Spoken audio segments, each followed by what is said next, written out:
ಯೇಸುಸ್ವಾಮಿಯೇ ಪುನರುತ್ಥಾನ, ಯೇಸುಸ್ವಾಮಿಯೇ ಜೀವವಾಗಿದ್ದಾರೆ. ಸತ್ತು ಹೋದವುಗಳನ್ನು ಜೀವಂತವಾಗಿ ಎಬ್ಬಿಸಿದಾತನು, ಹಾಲೆಲೂಯ, ಅವರೇ ಪುನರುತ್ಥಾನವಾಗಿದ್ದಾರೆ. ಸತ್ತು ಹೋದದ್ದು ಜೀವಂತವಾಗಿ ಎದ್ದು ಬರುವುದು.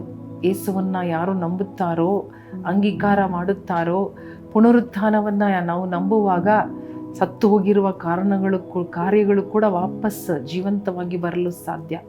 ಪೌಲನು ಹೇಳುತ್ತಾ ಇದ್ದಾನೆ, ಯೇಸುಸ್ವಾಮಿ ಎದ್ದು ಬರದೇ ಇದ್ದರೆ ಕಡೇ ವೈರಿಯಾಗಿರುವ ಮರಣವನ್ನು ಕೂಡ ಯೇಸುಸ್ವಾಮಿ ಗೆದ್ದು ಬಂದರು. ಆಮೇನ್. ಕಡೇ ವೈರಿ, death was the last enemy, the final enemy. ಅದನ್ನೂ ಬಿಡದೆ ಅದನ್ನು ಗೆದ್ದು ಎದ್ದು ಬಂದ ಕಾರಣ ಇವತ್ತು ನಮ್ಮ ಪ್ರಸಂಗ, ನಮ್ಮ ವಿಶ್ವಾಸ ಕನ್ಫರ್ಮ್ ಆಗ್ತಾ ಇದೆ. ದೇವರ ಶುಭ ಸಮಾಚಾರ, ಸುವಾರ್ತೆ ಕನ್ಫರ್ಮ್ ಆಗುತ್ತಾ ಇದೆ. ಆ ಒಂದು ಖಾಲಿಯಾದ ಸಮಾಧಿಯೇ ಸಾಕ್ಷಿಯಾಗಿ ನಿಂತಿದೆ ಇವತ್ತಿನವರೆಗೂ. ಆ ಖಾಲಿಯಾದ ಸಮಾಧಿ ನಮಗೆ ಏನು ನಂಬಿಕೆ ಕೊಡುತ್ತದೆ? ಸತ್ತವರಾದ ನಾವು ಬದುಕಿದ್ದೇವೆ, ಸತ್ತು ಹೋದರೂ ಬದುಕುವೆವು, ಆತನನ್ನು ನಂಬುವಾಗ ಸಾಯುವುದಿಲ್ಲ ಎಂಬುದಾಗಿ ಇಂಥ ಕಾರ್ಯಗಳು, ಇಂಥ ಭರವಸೆಗಳನ್ನು ಕೊಡುವುದಕ್ಕೆ ಯೇಸುಸ್ವಾಮಿ ಪುನರುತ್ಥಾನ ಹೊಂದಿ ಬಂದರು. ಎಲ್ಲದರಲ್ಲಿಯೂ ಒಂದು ಉದ್ದೇಶ. ಆಮೇನ್.